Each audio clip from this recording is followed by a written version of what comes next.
Hello friends, welcome to my channel Bhakti and blogs. आज हम जा रहे हैं एक ऐसे आध्यात्मिक और सुंदर जगह पर जहां पर हुआ है भगवान शिव और मां गौरी का विवाह। उसके साथ ही आज भी वहां मौजूद है भगवान शिव के हाथों का बना हुआ त्रिशूल, जो कि भगवान शिव धारण करते थे, उनका दिव्य त्रिशूल, जिस पर आज भी उनके हाथों के निशान हैं। उसके साथ साथ ही जहां मां गौरी स्नान करके भगवान शिव की पूजा अर्चना करती थी, आज हम आपको उन सब जगहों के बारे में दिखाएंगे। तो इस सब को देखने के लिए कृपया वीडियो में अंत तक जुड़े रहें। अब हम पहुंचे हैं चनैनी में। यहाँ से हमें राइट टर्न लेना है। हम सुध महादेव के लिए जा रहे हैं। जो सीधा रास्ता है ये जा रहा है नाश्री टनल के लिए, जिसे श्यामा प्रसाद मुखर्जी टनल भी बोला जाता है, और ये जोड़ता है उधमपुर को बटोत से। हम यहाँ से राइट टर्न लेंगे और आगे से भी हमने जाके एक राइट टर्न लेना है, क्योंकि वहाँ से जो सीधा रास्ता है वो जाएगा पत्नी टॉप के लिए, और ये जो रास्ता है ये जाएगा सुध महादेव के लिए। आज हम जा रहे हैं सुध महादेव, भगवान शिव का जहाँ पे त्रिशूल है। और ये जो सुध महादेव है ये कटरा से ज़्यादा दूरी पर नहीं है, तकरीबन 90 किलोमीटर की दूरी पे है। जाने के लिए 2 से ढाई घंटे का समय लगता है। और साथ ही जो अमरनाथ यात्रा के समय श्रद्धालु आते हैं वो भी, उनको भी रास्ते में ही पड़ता है, वो भी दर्शन करके जा सकते हैं, क्योंकि ये बहुत ही दिव्य स्थान है जहाँ पे भगवान शिव और माँ गौरी का विवाह हुआ है। उसके साथ ही माँ गौरी ने यहाँ पे तपस्या भी की है भगवान शिव को पाने के लिए। और उसके साथ साथ वहाँ पे एक ऐसा स्थान पर भी हम आपको ले चलेंगे जहाँ पे 33 करोड़ देवी देवताओं ने एक साथ शिव भगवान के विवाह में सम्मिलित होने के लिए एक स्थान पर इकट्ठे हुए थे। तो चलिए चलते हैं सुध महादेव की ओर। ये हम पहुँच गए हैं सबसे पहले गौरी कुंड में। यहाँ पे माँ गौरी नित्य प्रतिदिन स्नान करने के लिए अपनी 2 सखियों जया और विजया के साथ आया करती थी। ये जो बाहर आप देख रहे हैं तालाब सा बना हुआ है, यहाँ पर मेल्स के नहाने की जगह है और फीमेल्स के लिए जो स्नानघर है वो अलग से है। ये सीढ़ियाँ चढ़ के हमें अंदर जाना है, ऊपर की ओर जाना है, और यहाँ पे ही माँ गौरी का गौरी कुंड है जहाँ पे माँ गौरी नित्य प्रतिदिन स्नान करने के लिए आती थी। ये सामने जो आप कुंड देख रहे हैं इसमें गौरी कुंड का जल आता है, और वो जो आपको दिख रहा है जहाँ से पंडित जी बैठे हुए हैं ये गौरी कुंड है। यहाँ से श्रद्धालु जल भरकर अपने घर के लिए लेके जाते हैं। ये जो कुंड से जल दिया जा रहा है यही वो गौरी कुंड है। ये पंडित जी जल दे रहे हैं, और ये माँ उमा देवी हैं। अपनी 2 सखियों के साथ यहाँ पे आती थी, जया और विजया, जो मैं पहले ही बता चुकी हूँ। चल रहे हैं सुध महादेव के लिए। और देखिए पहुँच गए हैं हम सुध महादेव। ये बहुत ही दिव्य स्थान है। ये वो स्थान है जहाँ पर भगवान शिव के हाथों का बना हुआ त्रिशूल ये पंडित जी हमें दिखा रहे हैं। और ये त्रिशूल सुदम नाम के राक्षस को लगने से इस त्रिशूल के 3 टुकड़े हो गए थे। एक टुकड़ा जो है वो पूरी तरह से ज़मीन में दस किया हुआ है, और 2 टुकड़े जो हैं वो नीचे गिरे थे। बाद में उनको उठाकर यहाँ पे स्थापित किया गया है। सबसे ऊपर वाला हिस्सा है त्रिशूल का, और एक हिस्सा जो है वो बीच में गड़ा हुआ है, और जो तीसरा हिस्सा है वो सामने है। इस त्रिशूल पर शिव जी के हाथों के निशान भी हैं। ये स्वयंभू, ये शिवलिंग है, इसी शिवलिंग की माँ गौरी पूजा किया करती थी। और जो नीचे शिवलिंग है ये नर्मदेश्वर शिवलिंग बाद में स्थापित किया गया है। और ये जो सामने आपने मूर्ति देखी है इसको भी यहाँ पे एक ये सुध महादेव स्थान है। यहाँ पे एक जो भगवान शंकर की मूर्ति विराजमान है जो धरती से मिली हुई है, जिसमें गणेश भगवान, ब्रह्मा विष्णु महेश पूरा परिवार है। और यहाँ पे एक त्रिशूल विराजमान है जिससे भगवान शंकर जी ने सुदंत नाम के राक्षस का वध किया था, जिससे नाम पड़ा सुध महादेव। उसकी मूर्ति है महादेव भगवान शंकर जी का नाम है। इस त्रिशूल के 3 हिस्से हैं। एक हिस्सा स्वयं धरती में समाया हुआ, 2 इसके गिरे हुए हैं जो बाद में लगवा गए हैं। इसमें लिखा हुआ हाथ के निशान है, पढ़ नहीं जाता। इसका ये भी नहीं पता चला कि धातु का ये बना हुआ। और माता पार्वती मानलाई के रहने वाली गौरी कुंड स्नान करते थे। यहाँ भगवान शंकर जी को पति रूप में प्राप्त करने के लिए पार्वती ने यहाँ पूजा की है, और यहाँ माता पार्वती को शादी का वरदान प्राप्त हुआ। शादी जो है वो मानलाई में हुई है। आज हम आए हैं उस स्थान पर जिस स्थान के लिए ये माना जाता है कि माँ पार्वती ने यहाँ पे भगवान शिव को पाने के लिए तपस्या की, और इसी स्थान पे भगवान शिव ने माँ पार्वती की तपस्या से प्रसन्न होकर उन्हें विवाह के लिए वरदान दिया था कि भगवान शिव के साथ उनका विवाह होगा। और नित्य प्रतिदिन की तरह माँ पार्वती गौरीकुंड से स्नान करके यहाँ तपस्या कर रही थी। तभी सुदंत नाम का राक्षस भी, जो भगवान शिव का अनन्य भक्त था, वो भी वहाँ पे पूजा करने के लिए आया। माँ पार्वती ने जब अपनी आंखें खोली तो सुदंत नाम के राक्षस को अपने सामने देखकर उनके मुंह से चीख निकली। तभी भगवान शिव ने त्रिशूल फेंका, जिससे सुदंत नाम के राक्षस का वध हुआ। मरते समय उसने भगवान शिव को याद किया, जिससे भगवान शिव ने उसे दर्शन दिए और भगवान शिव को ये ज्ञात हुआ कि ये मेरा अनन्य भक्त है। तो भगवान शिव ने उसे जीवन दान देना चाहा, परंतु उसने इनकार करके ये कहा कि प्रभु आप ऐसा कीजिए कि मेरा नाम भी आपके नाम के साथ सदा के लिए जुड़ जाए। तभी से इस जगह का नाम सुध महादेव पड़ा और ये सुदंत राक्षस के नाम से सुध महादेव हो गया। और ये जो सामने आप देख रहे हैं, ये सुदंत राक्षस की अस्थियां हैं। ये माना जाता है कि जो वध होने के बाद उसके शरीर जो था पत्थर का बन गया था। ये पत्थर जो हैं वो उनके शरीर के अवशेष माने जाते हैं। उस राक्षस की अस्थियां ये मानी जाती हैं। अब हम पहुंच आए हैं मानतलाई में। तलाई दिख रही है, ये भगवान शिव और माँ पार्वती का हवन कुंड है, जहाँ पे उनका विवाह हुआ था। ये वही हवन कुंड है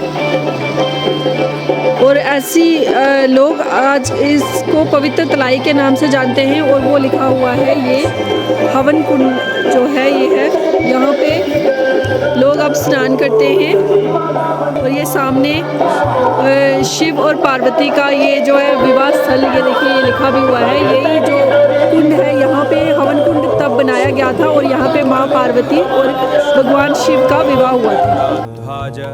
मंगलम पुंडारिकाक्ष। ये पंडित जी हमें बता रहे हैं गौरी माँ का बाल रूप है। बीच में गौरी शंकर हैं, साइड में गौरी शंकर गणेश जी हैं। ये है शिवलिंग भी उसी समय से यहाँ पर विराजमान हैं जब से ये मंदिर बना है।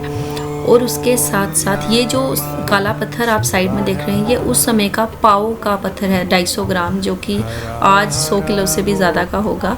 उस समय का ये पाव है। यहाँ पे रहने के लिए भी गेस्ट हाउस वगैरह मिल जाते हैं, रहने की जगह और खाने पीने के लिए भी अच्छी जगह जो है वो मानतलाई में मिल जाती हैं। ये अब हम जा रहे हैं, ये मानतलाई के ही सामने से रास्ता जाता है। यहाँ पे पहले कोई सन्यासी बाबा रहते थे।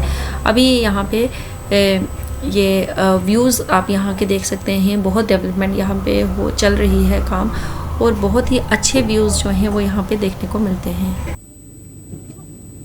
ये मानतलाई में योगा सेंटर बन रहा है। जब ये कंप्लीट हो जाएगा, यहाँ पे बच्चों के लिए amusement park, yoga centre, meditation points और उसके साथ साथ बहुत कुछ यहाँ पे जो है वो कंस्ट्रक्शन हो चल रही है। हेलीपैड भी है यहाँ पे। हमें जाना तो बैनी संगम और हरिद्वार के लिए अगर किसी ने जाना हो तो वो सीधा मानतलाई से जा सकता है। बैनी संगम और हरिद्वार, जहाँ पे शिव भगवान की बारात रुकी थी। लेकिन हमें सुध महादेव में फिर से माथा टेकना था। जो चनैनी से रोड आ रहा है, ये रोड जा रहा है सीधा सुध महादेव के लिए। अब हमने यहाँ से टर्न लेना है क्योंकि हमने जाना है बैनी संगम और हरिद्वार। तो ये टर्न लेके जो रोड है ये जाएगा बैनी संगम और हरिद्वार वाली साइड। ये सामने आप देख सकते हैं, ये बोर्ड पे लिखा हुआ है। अब हम बैनी संगम की रोड पे जा रहे हैं और ये देखिए सामने आप देख सकते हैं पाइन ट्रीज। और अब हम जा रहे हैं बैनी संगम के लिए। बस पहुंचने ही वाले हैं हम बैनी संगम, कुछ ही देर में पहुंच जाएंगे हम। और हम पहुंच गए हैं अब उस अद्भुत स्थान पे जहाँ पे भगवान शिव की बारात 4 दिनों के लिए रुकी थी। ये वही स्थान है जहाँ पर भगवान शिव अपने सारी बारात के साथ रुके थे। और ये सामने जो मंदिर है, यही वो स्थान है, यही वो अद्भुत स्थान है जहाँ पे भगवान शिव की बारात 4 दिनों के लिए रुकी थी। ये जो ब्रिज है ये देविका नदी के ऊपर बना हुआ है।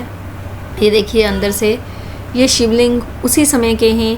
ये यहाँ पे जो प्रतिमाएं हैं ये भी मानी जाती हैं आप शंभू प्रतिमाएं हैं, जिनको किसी ने बनाया नहीं है। ये स्वयं धरती से प्रकट हुई हैं। इस स्थान के बारे में ये भी मान्यता है कि जब भगवान शिव बारात लेकर गए तो उन्होंने हनुमान जी और शनिदेव को यहीं छोड़ दिया था, क्योंकि सबसे पहले उन्होंने हनुमान जी और शनिदेव को 2 बालकों के रूप में राजा हिमाचल के घर में भोजन करने के लिए भेजा था। उसका कारण ये था कि राजा हिमाचल को अभिमान था कि वे बहुत बड़े राजा हैं, वो अपनी बेटी का विवाह इतनी धूमधाम से करेंगे जैसा विवाह आज तक किसी ने अपनी बेटी का ना किया हो। तो शिव शंकर ने उनके अभिमान को तोड़ने के लिए हनुमान जी और शनिदेव को 2 बालकों के रूप में उनके घर में भेजा। उन्होंने उनके सारे भंडार खत्म कर दिए, लेकिन उनकी भूख शांत नहीं हुई, जिससे दुखी होकर राजा ने कहा कि ये दोनों विवाह में नहीं आएंगे, और उनका अहंकार भी समाप्त हो गया। और उन्होंने शिव जी से कहा कि आप जब विवाह करने आएँ तो बारात में इन दोनों को लेकर ना आएँ। उस दिन के बाद यहाँ पर रात को कोई भी रुक नहीं सकता था, और फिर यहाँ पर कुछ सन्यासियों ने तपस्या करके यहाँ पर भगवान को शांत किया, और उसके बाद से ही यहाँ पे अब लोग रात को भी रुक सकते हैं। यहाँ से कुछ ही दूरी पर हनुमान जी की एक प्रतिमा स्थापित की गई है, शनिदेव जी की, और उनको वो स्थान दिया गया है रुकने के लिए। अब ये जो सामने हम आपको अभी संगम दिखाएंगे, जहाँ पे देविका नदी और सूर्यपुत्री नदी, जिसे अब हम पहुँचे हैं उस पवित्र स्थान पर जहाँ पर भगवान शिव की बारात इकट्ठी हुई थी, और यहाँ पर बारात जो है सबका संगम, बारात का संगम यहाँ पे हुआ था।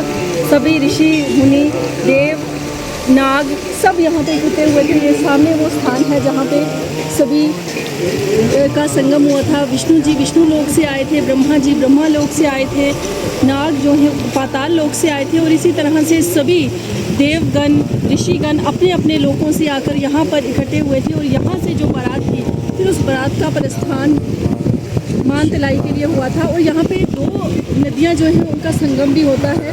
ये सामने जो नदी है ये देविका नदी है, और इसके सामने जो है ये तवी नदी है, जिसे सूर्यपुत्री के नाम से जाना जाता है। इन दोनों नदियों का यहाँ पे संगम होता है। इस कारण से भी इस स्थान को बैनी संगम बोलते हैं। और इस स्थान की अपनी ही मान्यता है कि इतने संख्या में देवी देवता कभी भी एक स्थान पर एक साथ इकट्ठे नहीं हुए थे जितने यहाँ पर हुए थे शिव भगवान के विवाह के लिए। और ऐसा माना जाता है कि 4 दिन के लिए जो बारात है वो इस स्थान पर रुकी थी। और ये बहुत ही पवित्र स्थान है जिसके बारे में लोगों को बहुत कम नॉलेज है। हर हर महादेव, हर हर शंभू। और ये हम यहाँ से वापस जा रहे हैं हरिद्वार के लिए। उत्तराखंड का हरिद्वार नहीं, ये जम्मू कश्मीर का हरिद्वार है, उधमपुर डिस्ट्रिक्ट का हरिद्वार। अब हम पहुँच चुके हैं हरिद्वार में, और यहाँ की ये मान्यता है कि माना जाता है कि भगवान शिव जब विवाह करने के लिए गए थे तो गंगा जी को यहीं पर छोड़ गए थे, जो देविका के रूप में आज भी यहाँ पे बह रही हैं। ये देखिए सामने इस मंदिर के दर्शन करते हैं। सामने आपको शिवलिंग स्थापित दिख रहे हैं, और गौरी शंकर का मंदिर है, गणेश जी साथ में विराजमान हैं, बाहर नंदी जी विराजमान हैं। ये सामने हनुमान जी की बहुत बड़ी प्रतिमा है जो पहाड़ पर उकेरी हुई है, ये पहाड़ पर बनी हुई है। और देखिए ये जो सामने आपको नदी बहती हुई दिख रही है, यही है देविका नदी, जिसे गंगा माता का ही रूप माना जाता है। जब भगवान शिव विवाह करने के लिए गए थे तो गंगा जी को यहाँ पर उन्होंने छोड़कर आगे विवाह के लिए गए थे। आपको आज का ये व्लॉग कैसा लगा अपने कमेंट्स में ज़रूर बताइएगा, और चैनल को सब्सक्राइब, वीडियो को लाइक एंड शेयर कीजिएगा। धन्यवाद।